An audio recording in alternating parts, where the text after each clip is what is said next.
Vamos a la palabra en Segunda de Crónicas 26, desde el principio del primer versículo. Dice: Entonces todo el pueblo de Judá tomó a Uzías, el cual tenía 16 años de edad, y lo pusieron por rey en lugar de Amasías su padre. Uzías edificó a Elot y la restituyó a Judá después de que el rey Amasías durmió con sus padres. De 16 años era Uzías cuando comenzó a reinar, y 52 años reinó en Jerusalén. El nombre de su madre fue Jecolías de Jerusalén. Hasta ahí. No pierdas ese pasaje porque vamos a seguir viéndolo, pero quiero detenerme ahí un momento. Uzías fue uno de los reyes más importantes del pueblo de Dios. Fue un hombre con un ministerio muy significativo. Él estuvo 52 años como rey. Está lindo para agarrar así, ¿no? Acá Ezequiel está en la política, se imagina ya cuando él sea gobernador, 52 años estará. Ya es una especie de Ifrán, todos esos gobernadores que tenemos acá, los están siglos ahí en el... Pero en esa época, en ese tiempo, en este contexto, estos 52 años representan toda una trayectoria, toda una bendición de Dios, porque Uzías fue un hombre de Dios. Y acá en este pasaje nos cuenta la Escritura, la Biblia nos va a contar cómo fue que él logra tantos años mantenerse, cómo crecer a ese nivel de 16 años a asumir el trono. Y uno puede llegar al trono porque él era el hijo del rey, pero mantenerse más de medio siglo en ese lugar no es fácil. Y acá nos da los secretos, en este capítulo nos cuenta qué fue lo que él hizo para que esto sea verdad. Y yo creo que es importante para nosotros que tenemos que construir algo para Dios, tenemos que construir nuestra vida, nuestro propósito, y no solamente eso, sino que mantenernos en ese lugar y permanecer en victoria como lo hizo Uzías, perdón. Y este rey fue increíble. Si ustedes estudian la palabra, se van a dar cuenta que este es el rey que fue el rey durante el tiempo de Isaías. E Isaías fue tremendamente influenciado por este hombre, porque este hombre fue un hombre que caminó con Dios y tuvo tremendas experiencias. Ahora, qué interesante que estas crónicas no son crónicas normales. ¿Por qué? Cuando uno compara estas crónicas, ustedes saben lo que las crónicas eran: los escritos que se hacían sobre un reinado, sobre una etapa, sobre una monarquía. ¿Qué es lo que ocurre aquí?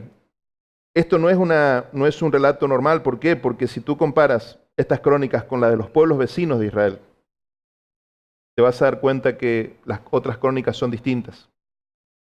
Porque en las crónicas de los pueblos vecinos de Israel, de Egipto, de Babilonia, de Persia, solamente se escribía lo que el rey permitía y solamente se escribían las cosas buenas. Si el rey tenía una derrota militar, no se mencionaba, pero si había una gran victoria, sí se mencionaba. Entonces, esto era la característica. El cronista era un empleado del rey y escribía lo que el rey quería que se escriba, era como propaganda. Qué diferente que es en la Biblia. Para el pueblo hebreo estos libros son proféticos. ¿Por qué? Porque el autor, aunque era un cronista, escribe desde la perspectiva de Dios. Y no tiene ningún problema en contarnos las cosas buenas, las victorias, pero también las cosas malas, las miserias y las derrotas de los reyes. Y esto es muy bueno para nosotros, porque nos enseña muchísimo de que estos eran hombres como nosotros, que no eran perfectos, que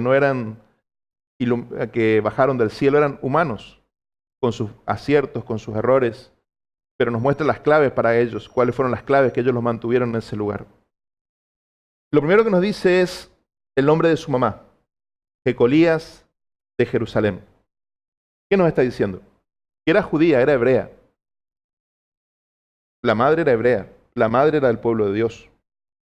Y esto es muy importante, porque en realidad lo que el texto nos está mostrando es la influencia de la madre en la vida de la persona. Lo primero que nos dice es la mamá de este rey, que fue un gran rey, fue Ecolías, y fue una mujer del pueblo de Dios.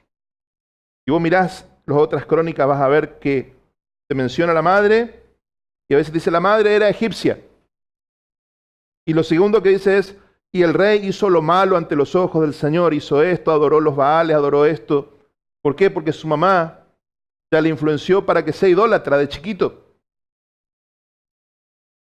Entonces, qué importante que vos como mamá, y ahora que estamos celebrando el Día de la Mamá, te des cuenta de la influencia que vos tenés en tus hijos. Porque en realidad, los primeros años de la formación de una persona, la persona más determinante es la mamá. Se calcula que hasta los 4 o 5 años la persona más influyente es tu mamá. Después hay una parte que el padre entra a tallar. Pero la mamá en esos años es la persona clave. Y en una casa, cuando una casa está constituida, es el papá el que tiene que tener la autoridad. Dios le delegó la autoridad al varón. Pero la máxima influencia la tiene la mujer. La máxima influencia la tiene la mamá. Entonces el papá es el que establece la autoridad del gobierno, pero la influencia viene a través de la madre. Y acá nos está hablando de esto el texto. La influencia de la mamá de este hombre, porque fue una madre creyente, fue una madre que temía a Dios evidentemente, y le enseñó esto a Usías. Ahí si usted mira el versículo 4, dice así, e hizo lo recto ante los ojos de Jehová, conforme a todas las cosas que había hecho Amasías, su padre. Acá entra el padre. Dice que la madre, como te decía, es influencia. El padre es un modelo a seguir, es un ejemplo, mostró un camino. Y después cuando lo veamos vamos a ver que es muy importante, querido, que vos entiendas que tus hijos en tu casa no son tan afectados, tan influenciados por lo que vos le digas o por lo que vos dejes de decirle. En realidad nuestros hijos son mucho más afectados por lo que nosotros hacemos o dejamos de hacer. ¿Sí? Pesa mucho más lo que haces que lo que vos decís. Y esto tenemos que tener en cuenta. Son los hechos los que hablan. Son tus actitudes, son tus acciones. Hay papás que se preocupan porque dicen, mi hijo está lejos de Dios, mi hijo no camina con Dios. Está bien, ¿qué estás haciendo vos como ejemplo para que tu hijo camine con Dios? ¿Qué estás haciendo vos como padre? ¿Tus hijos ven que vos buscas de Dios? ¿Tus hijos ven que vos apartás tiempo para estar con el Señor? ¿Tus hijos ven que vos apartás tiempo para estar con la palabra? ¿Tus hijos ven que vos apartás tiempo para encerrarte a orar y buscar de Dios? Tus hijos tienen que saber esto.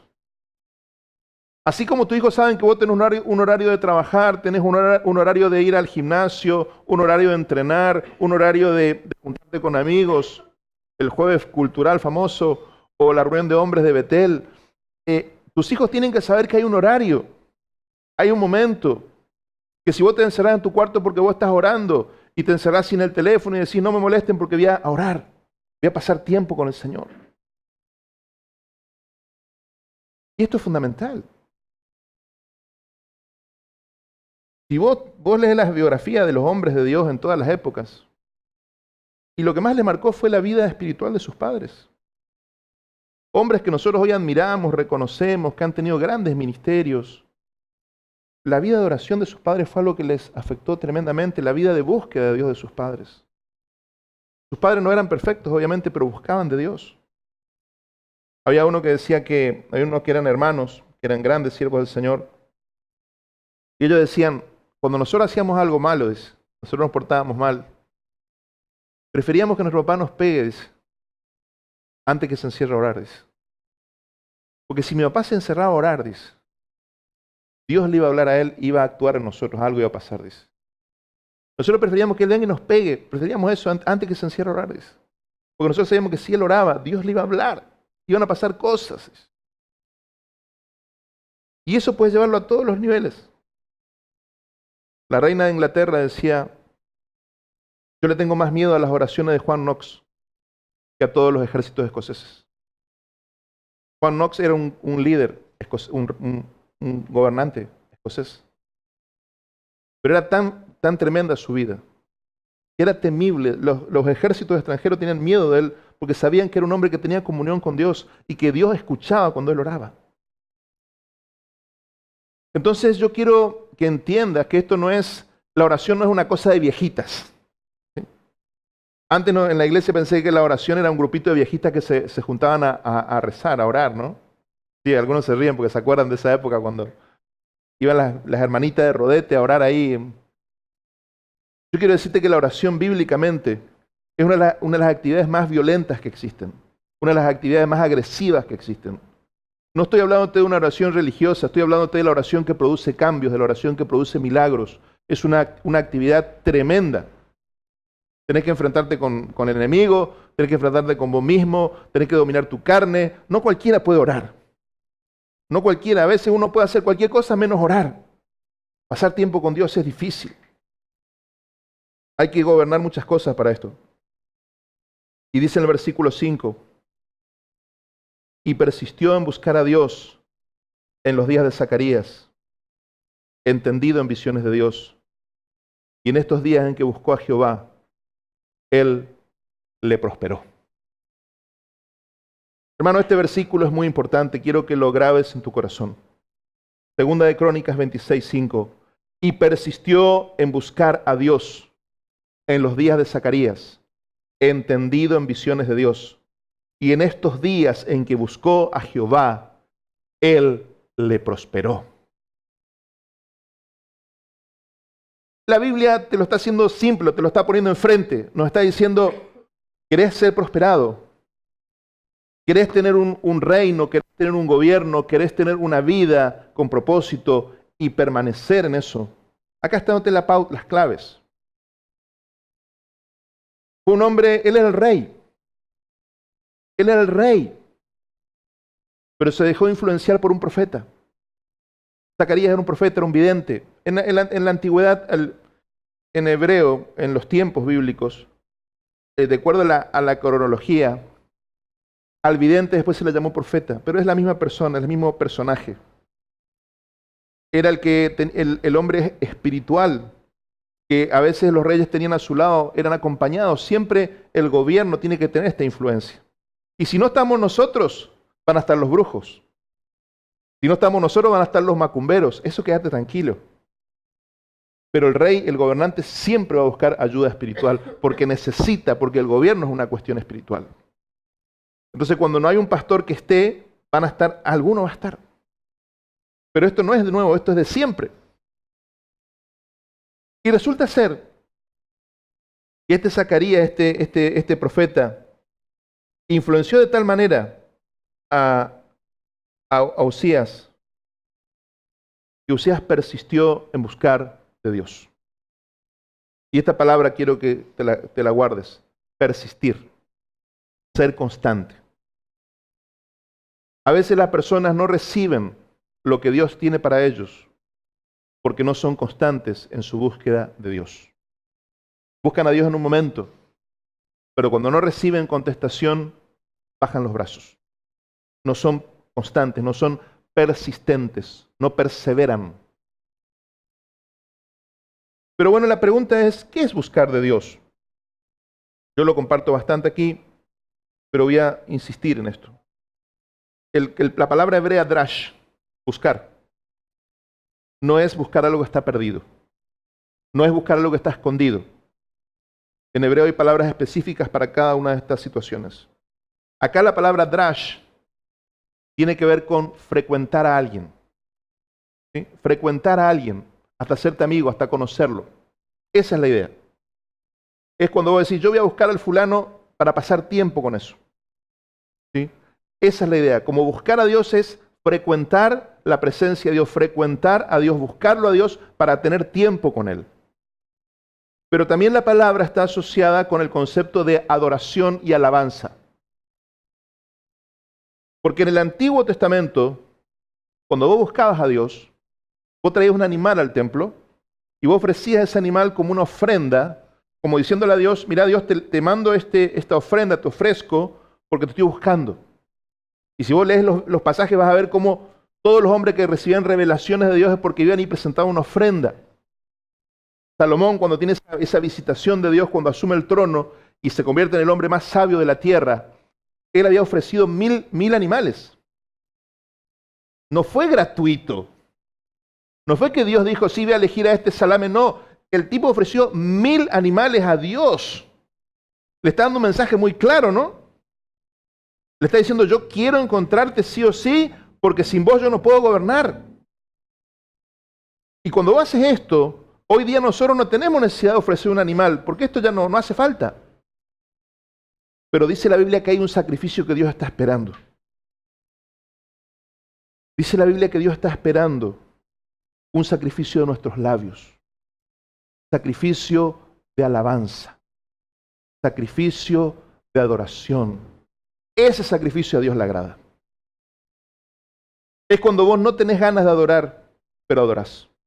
Es cuando vos estás mal, cuando vos estás bajoneado, pero le decís, Señor, no estoy bien, pero te voy a ofrecer un sacrificio porque vos sos digno de ese sacrificio. Eso es lo que el Señor está esperando.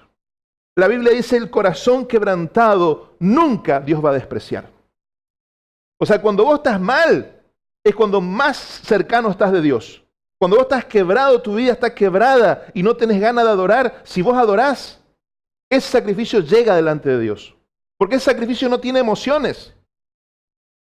Vos no estás contento, vos no te sentís realizado, vos estás mal. Y en ese momento cuando vos exaltás a Dios, Dios dice, este hombre, esta mujer, realmente me ama. Este hombre no está conmigo por lo que yo le doy, este está conmigo por quien yo soy. Este me ama verdaderamente. Porque este no me canta cuando está contento, este me canta aunque esté llorando, me canta. Hermano, yo quiero que vos te pongas en el papel de Dios un momento. ¿Cómo te sentirías vos si vos sos el ser más poderoso y del universo,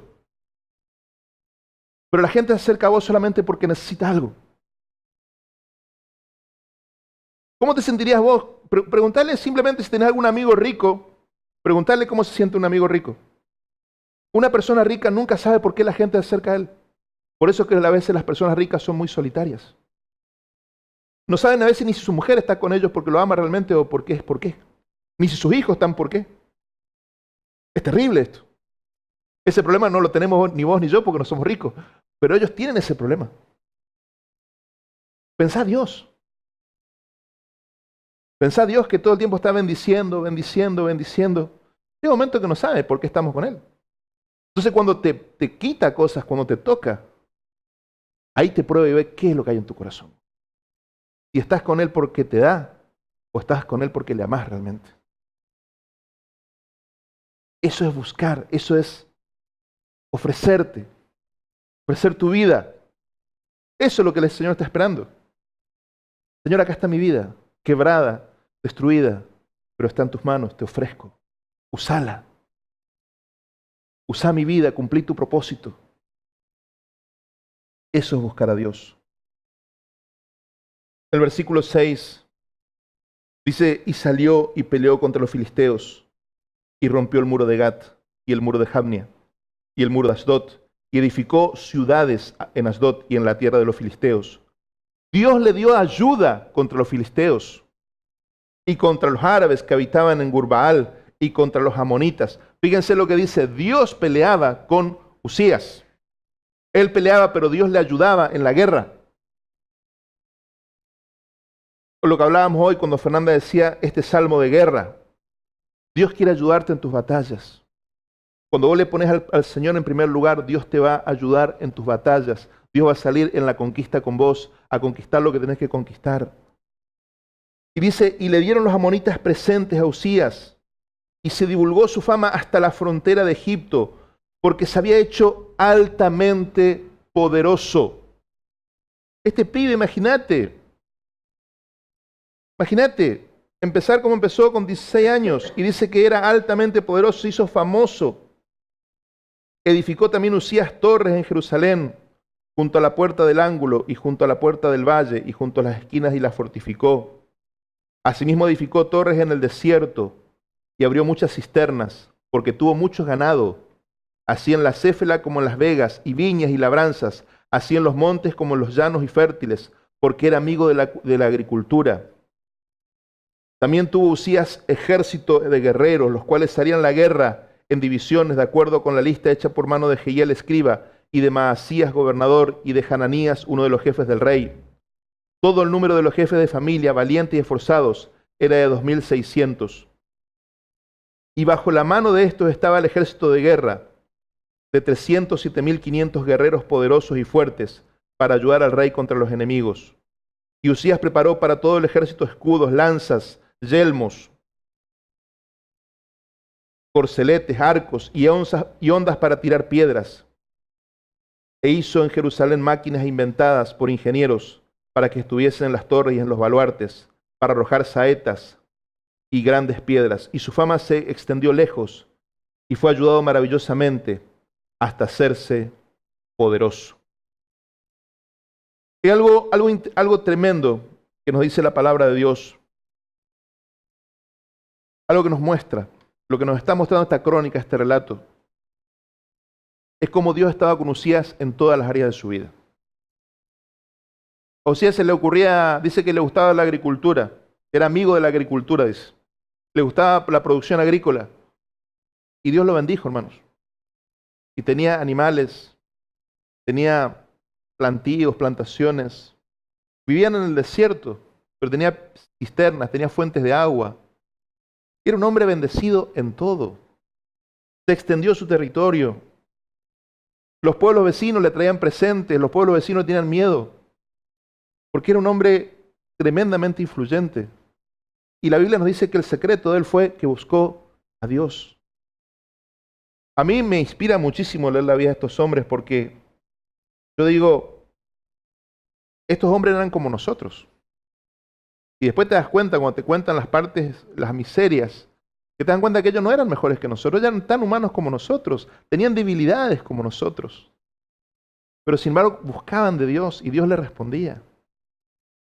A mí me encanta leer del profeta Elías, uno de los héroes, de los grandes héroes de la fe. Y Santiago dice, Elías era hombre sujeto a pasiones iguales que las nuestras, dice. Pero oró para que no lloviese, y no llovió en la tierra durante 3 años y medio. Terrible.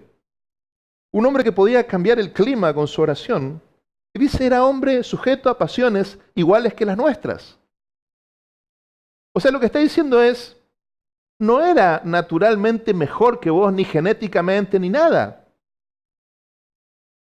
Pero oró con constancia, con perseverancia, buscó de Dios, y Dios lo escuchó en algo tan tremendo como cambiar el clima de una región. Entonces, sí, ese es el Dios que tenemos. Y en ese contexto Santiago va a decir, la oración del justo puede mucho. Amén. Tu oración tiene poder, y eso es lo que tenés que entender. Cuando es constante, cuando es persistente, tiene poder. Y dice que este hombre tenía victorias donde iba. Y nos cuenta la Biblia que él tenía victorias en los valles, tenía victorias en los montes. Y esto es tremendo porque en el tiempo bíblico, hermanos, en el tiempo de la Escritura, los pueblos pensaban que había 2 dioses de los valles y dioses de los montes. Entonces a veces Israel peleaba en una montaña contra los enemigos y vencía, y los enemigos derrotados decían, eso porque el Dios de ellos es Dios de los montes. Vamos a pelear con ellos en el valle, amor, ¿qué pasa? Iban al valle, ¿y qué pasaba? Israel les vencía de nuevo. Entonces estos enemigos quedaban ahí como diciendo, ¿qué pasó acá? Porque ellos pensaban que tu Dios te cuidaba en el valle o en el monte, pero Jehová, el Dios de Israel, es el que creó todas las cosas. Nuestro Dios no es un Dios de montes solamente, también es un Dios de valles. O sea que si vos estás en la altura, Dios está con vos. Y si vos estás en una depresión, Dios también está con vos. Dios no tiene cambios de carácter. Dios no tiene días malos, hermano. Vos podés tener días malos, yo puedo tener días malos. El Señor no tiene días malos. El Señor siempre está en lo más alto. Por eso es lo tremendo de caminar con Dios. Por eso es lo tremendo de caminar por la fe. Cuando vos aprendés a caminar por la fe, vos aprendés a fortalecerte de un Dios que no tiene días malos. Entonces a vos te tocan las circunstancias, cambian tus circunstancias, pero Dios no cambia. Eso es la fe. Cuando vos aprendés a agarrar fuerza en tu debilidad, cuando vos aprendés a levantarte, cuando vos no tenés más fuerza, pero te levantás, ¿por qué? Porque ya no, tu fe no está en vos, sino está en el Señor. Y el Señor te da fuerza cuando vos estás débil. Eso es lo que dice la palabra. La palabra dice, yo soy el Señor que doy esfuerzo al cansado y renuevo las fuerzas al que ya no tiene ningunas. Ese es Dios. Dios es el Dios que aprovecha tus debilidades para mostrar su poder. Le da lo mismo que estés arriba o que estés abajo. Él se glorifica igual si vos le crees. Usías fue un hombre tremendamente práctico. Y vos lees esta crónica, todo lo que él hacía. Él formó ejércitos, se dedicaba al campo. Tenía más trabajo que Ezequiel, era impresionante. Siempre me río porque Ezequiel labura mucho, siempre estamos charlando eso. Y Usías laburaba mucho, hermano. Y esto tenía que enseñarnos a nosotros. Hay que ser espiritual como era él, pero también hay que ser práctico. Hoy día hay mucha gente que está solamente trabajando duro, pero no está buscando al Señor. Entonces es como que no ven todo el fruto que podrían ver, porque no están buscando al Señor lo suficiente. Y a veces están solamente trabajando y trabajando y no deteniéndose. Y hay otros que buscan de Dios y se vuelven muy espirituales, muy místicos y dejan la parte práctica. Es como ese que dice, pastor, ore por mí que voy a rendir el examen. Yo voy a orar por vos, pero vos tenés que estudiar. Entonces hay una parte que te toca a vos. Y acá vemos que Usías tenía ese balance. Usías era un hombre espiritual que buscaba de Dios, pero también trabajaba duro, hizo muchas cosas. Y nosotros tenemos que hacer así. Nosotros tenemos que buscar ese balance de buscamos de Dios, pero hacemos lo práctico, ¿sí? Orando y con el mazo dando, ¿sí? No a nadie, sino con el trabajo, se refiere, ¿no? Que ores y que trabajes duro. Ahí está la bendición. Este es un principio espiritual que es importante y siempre lo marco. Cuando vos haces tu posible, Dios va a hacer tu imposible. No esperes que Dios haga milagros en tu vida y vos no hiciste todo lo que está a tu alcance hacer. ¿Sí? Pastor, necesito un trabajo. Perfecto. Dios te va a dar el trabajo. Vos salí a buscar el trabajo. ¿Sí? Dios no va a venir a buscarte a tu casa el trabajo. Vos tenés que salir a buscar el trabajo. Vos tenés que mandar los currículos, vos tenés que hacer la llamada. Vos, pastor, quiero una novia. Dios te va a dar la novia. Pero cuando vos ves la chica que te gusta, andá y encarale.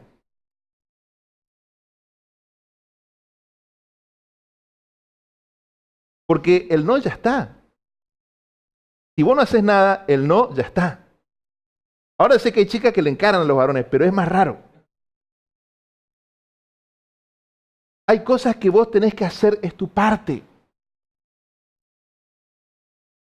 No esperes que Dios venga y te solucione toda la vida. No, hay una parte que es tuya.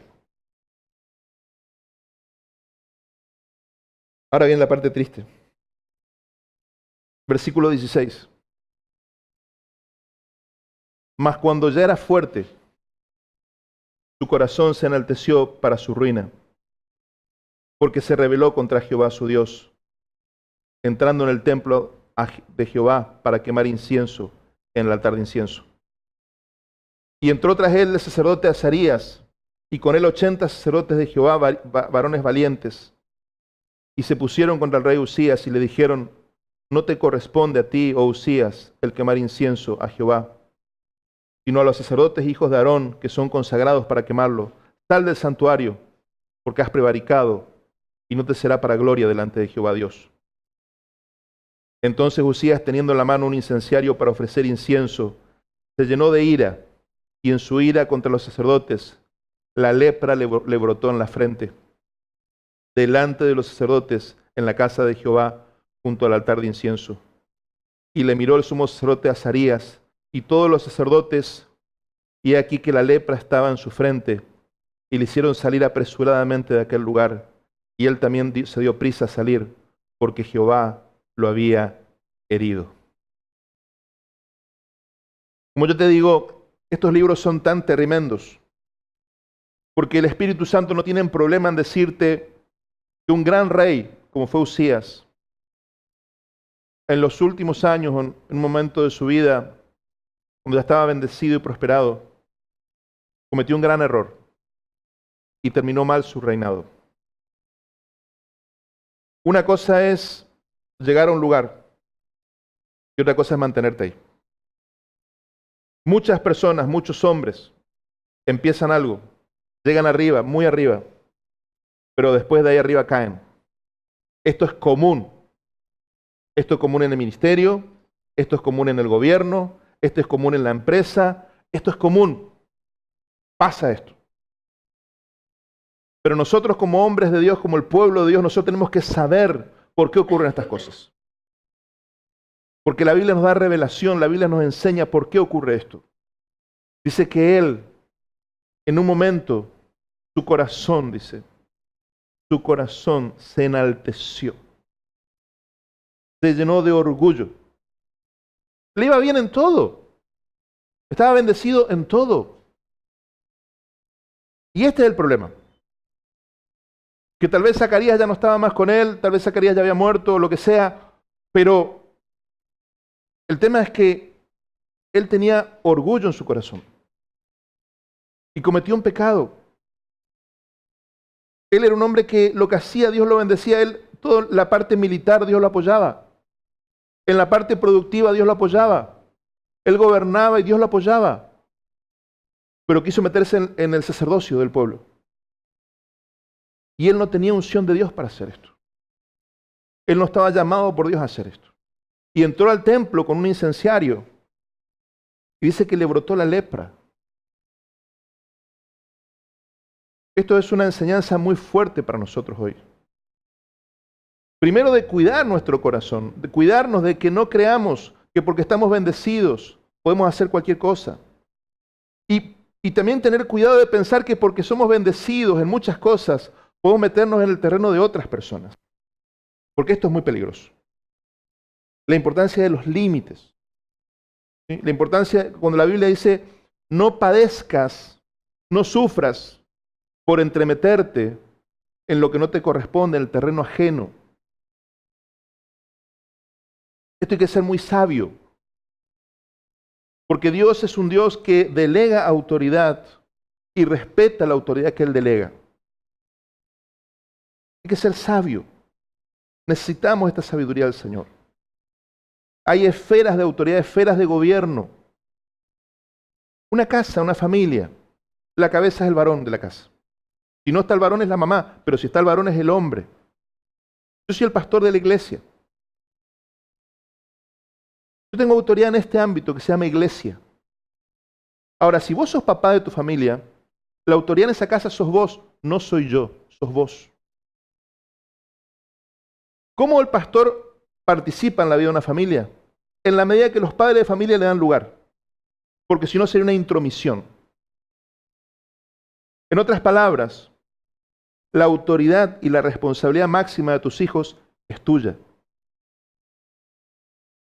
En la medida que vos me des lugar a mí para ayudarte, yo te puedo ayudar. Porque vos me das autoridad, vos me abrís la puerta para que yo te ayude. Ahora, si vos no me abrís la puerta, yo no puedo meter. Porque estaría invadiendo tu área, tu área de influencia. Yo me estaría metiendo en un terreno donde Dios no me llamó a meterme. ¿Me estás entendiendo? La importancia de reconocer las esferas. Dios no quiere que nadie que nadie asume todo el poder sobre sí mismo. Por ejemplo, a veces hay pastores que son llamados a la vida pública, a la vida del gobierno civil. Hay pastores que son llamados, por ejemplo, a ser diputados. Acá en Argentina no hemos visto esto, pero en muchos países es muy común esto.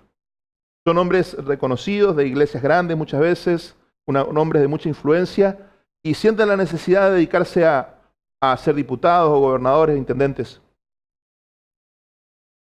¿Qué es lo que se le pide? Que renuncie a su cargo como pastor de la iglesia. ¿Por qué?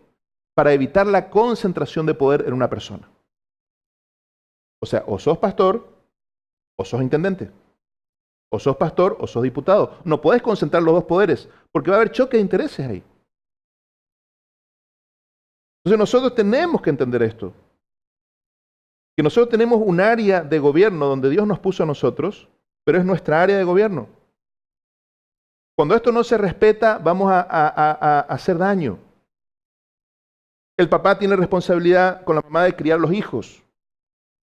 Si vos sos el abuelo de la familia, tu responsabilidad no es educar a los niños. Vos sos el abuelo. El padre tiene que educar a los niños.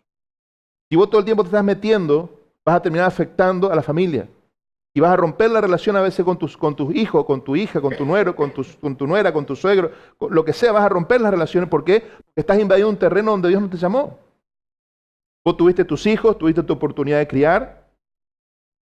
Por eso también es importante que vos cuando te cases tengas tu casa. Tengas tu casa. Para que vos crías a tu hijo con tus principios.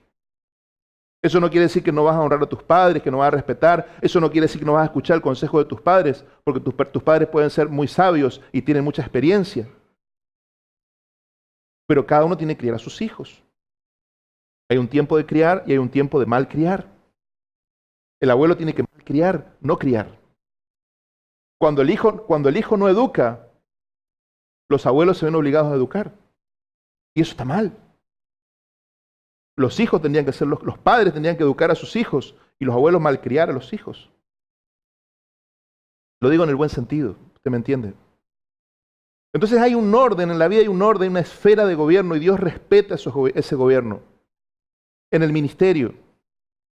Si vos estás a cargo de un ministerio, estás a cargo de un ministerio. El ministerio de tu hermano es el ministerio de tu hermano y vos tenés que respetarlo. Vos estás a cargo de un oasis y tu hermano está a cargo de otro oasis. Vos no te metés con la gente del otro oasis. Es la gente de él y él hace un trabajo. Si vos ves que algo está mal, orá por él. Si vos ves que algo está mal, habla con alguien que pueda tomar decisiones. No andes haciendo chismes. Habla conmigo.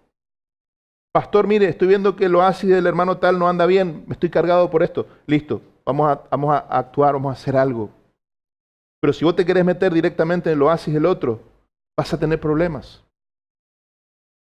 Entonces acá lo que nos dice la Biblia es que Uzías se llenó de orgullo porque le iba bien en todo y creyó que podía hacer todo y se equivocó.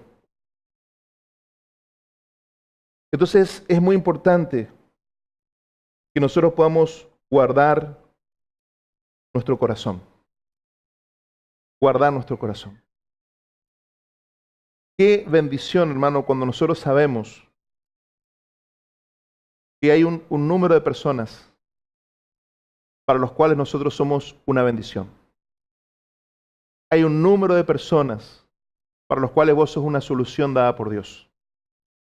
Hay un número de personas que están esperando por vos, que están esperando tu trabajo, que están esperando tu ministerio, que están esperando tu influencia, pero es un número de personas.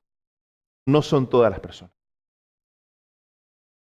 Qué importante cuando vos entendés cuál es el área donde vos tenés que estar. Qué importante cuando vos entendés que Dios te estableció unos parámetros. Y vos podés decir, esto es lo que Dios me pidió a mí que yo haga. Y te enfocás en eso. Y no estás preocupado por lo que hace otra iglesia, por lo que hace otro ministerio, por lo que hace otro hombre de gobierno. Vos tenés tu área donde Dios te puso a vos y gobernás ahí y cuidás eso. Amén. Yo quiero que oremos esta noche y quiero que oremos específicamente, primeramente porque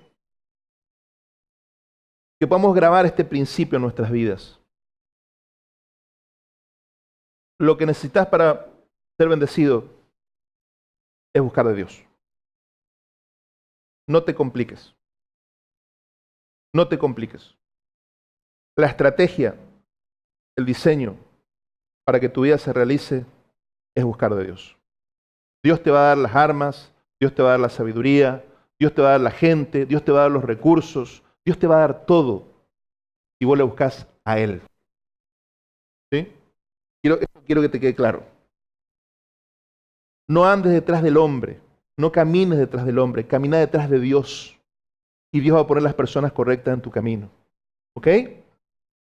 Hermano, yo te digo una cosa, yo te voy a decir algo que a mí me pasa. Cuando yo estoy pasando luchas muy grandes o situaciones, tomar decisiones, siempre algún profeta me llama por teléfono. Pastor, mire, yo a usted no lo conozco, pero Dios me dijo que le diga esto, pam, pam, pam, y me da una palabra.